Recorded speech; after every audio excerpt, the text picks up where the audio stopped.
Israel पर Hamas के हमले के बाद इजराइल की गाजा में हमास के ठिकानों पर जवाबी कार्रवाई की आज 5 दिन पूरे हो गए, 5वां दिन है। इस वक्त की बड़ी और ताजा खबर यह है कि इजराइल ने गाजा पर कार्रवाई के लिए वॉर कैबिनेट का गठन कर दिया। इसमें इजराइल के प्रधानमंत्री, विपक्ष के नेता, रक्षा मंत्री सब शामिल हैं। इस कैबिनेट की अहमियत आप इस बात से समझ सकते हैं कि इससे पहले 1967 में अरब इजराइल युद्ध के दौरान ऐसी वॉर कैबिनेट बनी थी और वो अब बनी। कितनी गंभीर बात। इसी बीच इजराइल गाजा युद्ध में मरने वालों की तादाद 2000 से ज्यादा हो चुकी है। ये ऑफिशियल एस्टिमेट है, अब आप सोचिए और ज्यादा कितना होगा। इनमें इजराइल में के 1200 नागरिक मारे गए और 2700 घायल, जबकि गाजा में इजरायली हमलों में मरने वालों की तादाद अब करीब 1000 हो चली है और करीब 5000 लोग घायल। इजराइल का तो यह भी दावा है कि उसने अपनी सीमा में घुसे 1500 लड़ाकों को ढेर कर दिया, लेकिन इजराइल गाजा पर पूर्ण कब्जे की तैयारी में लड़ता हुआ दिख रहा है। इजरायली वायुसेना लगातार गाजा में हमास के ठिकानों पर बमबारी कर रही है और इजरायली सेना गाजा पर जमीनी हमले के लिए भी तैयार। इसके लिए इजराइल ने अपने करीब 3 लाख रिजर्व सैनिकों को ड्यूटी पर बुला लिया। गाजा पट्टी को इजराइल ने पूरी तरीके से सील कर दिया। एक खबर यह भी आई आज, बिजली बंद कर दी, पानी बंद कर दिया, ईंधन और खाने पीने का सामान जाने की जो रास्ते थे वो बंद कर दिए। एक मानवीय संकट बना देने वाली हालत वहां पर कर दी है। इसके चलते एक खबर ये भी आ रही है और वो खबर ये है कि गाजा पट्टी में जो बिजली बनाने की जो यूनिट था उसमें ईंधन ही नहीं है, तो अब वहां पर बिजली का उत्पादन नहीं हो रहा। इस तरीके की एक स्थिति उत्पन्न है। अब ये सब आप सोचिए कि अब तक तो आप इजराइल से लगातार तस्वीरें देख रहे हैं कि वहां क्या हो रहा है, वहां बमबारी हो रही है, रॉकेट आ रहे हैं, लोग बच रहे हैं। जंग इसी तरीके से होती है ना, इंसानियत मरती है उसमें, जीतता कौन है वो बाद में तय होगा।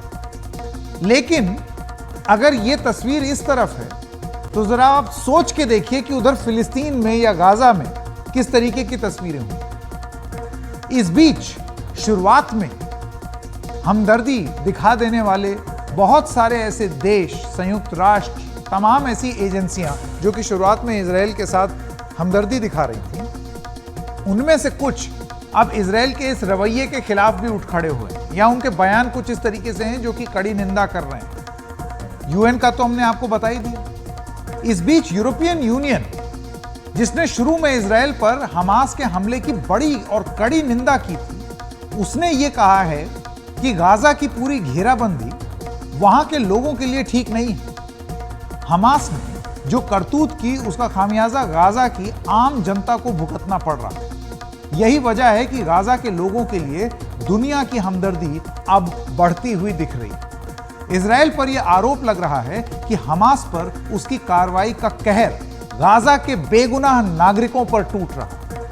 इजराइल की कार्रवाई से गाजा पट्टी में अस्पतालों, स्कूलों, राहत शिविरों सब धीरे धीरे करके बर्बाद हो रहे। जो टीस है ना, जंग में तबाही की जो तस्वीरें होती हैं वो इजराइल की तो आपने देख ली पिछले कुछ दिनों से। फिलिस्तीन की टीस क्या है और वहां तबाही की क्या तस्वीर है, ये सौरभ शुक्ला की ये जो रिपोर्ट है ना, ये आप जरूर देखिए।